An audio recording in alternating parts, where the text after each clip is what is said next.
Saudara ini masih membahas mengenai pertemuan para baca pres dengan Presiden Joko Widodo tadi siang dan kami masih tersambung dengan relawan Capres Ganjar Pranowo, Mas Eko Kuntiadi dan juga Direktur Eksekutif Foxpol Center and Research and Consulting, Mas Pangi Syarwi. Mungkin saya ingin ke Mas Eko sekarang. Mas Eko, bisakah pertemuan tadi misalnya membuat hubungan PDIP dan dalam hal ini Ganjar Pranowo kepada Jokowi yang tadinya sempat terganggu menjadi lebih harmonis?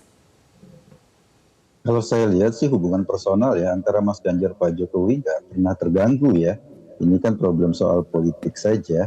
Tetapi memang sekali lagi bahwa target yang saya baca untuk ingin dicapai oleh pertemuan tadi kan untuk meredam problem yang sekarang berkembang di masyarakat berkenaan dengan respon publik terhadap rekayasa hukum keputusan MK itu yang ada.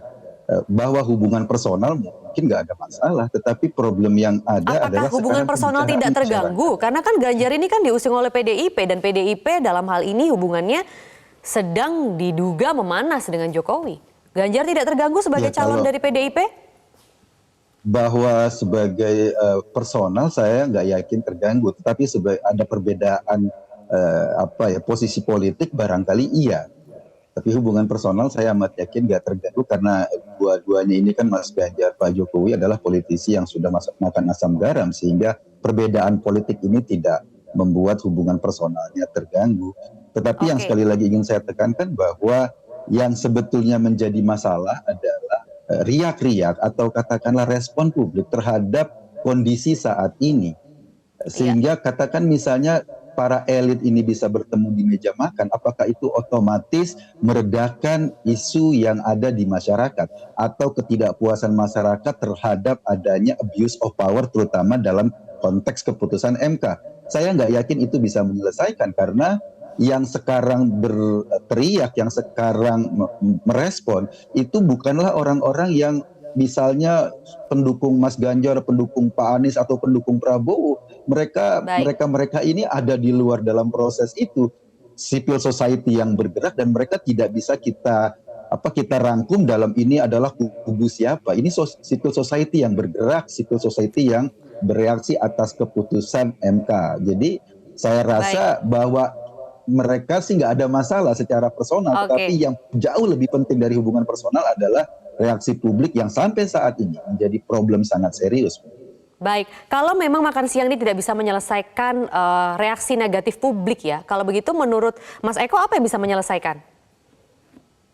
Yang pertama, ketika ketidakpercayaan orang kepada lembaga seperti MK itu menguat, terutama dengan keputusan yang ditenggarai syarat dengan nepotisme, syarat dengan konflik kepentingan, ya mestinya MK harus membenahi diri. Karena gini, ketika pemilu nanti, perselisihan tentang pemilu, MK yang akan memutuskan. Ketika MK masih dipersepsikan publik syarat kepentingan, konflik of interest, ini akan menghilangkan kepercayaan publik pada sistem.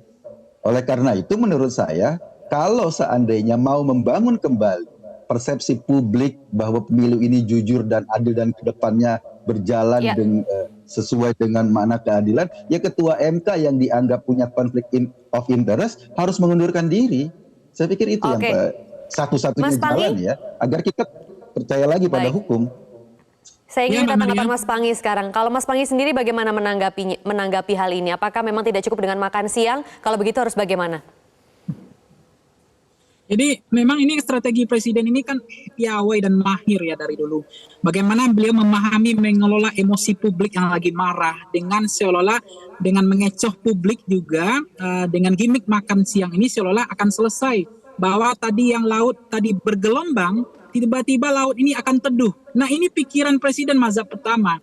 Saya bukan mohon maaf ya, saya menghargai makan siang ini, saya melihat itikat baik itu.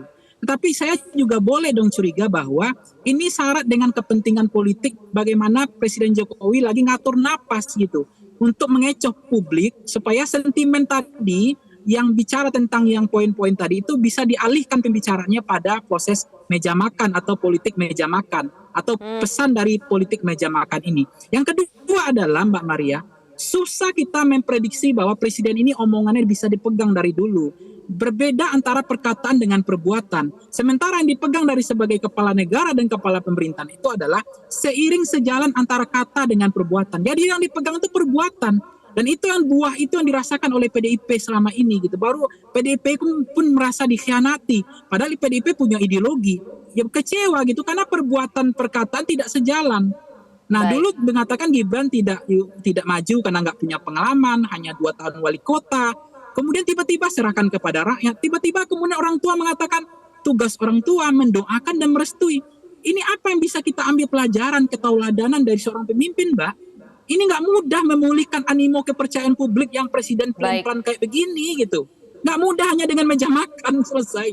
Nggak Jadi bisa. tidak selesai hanya dari Nggak meja bisa, makan tadi ya. hati-hati. Dan publik juga belum bisa kembali ke percayanya ya begitu dengan pemerintah saat ini.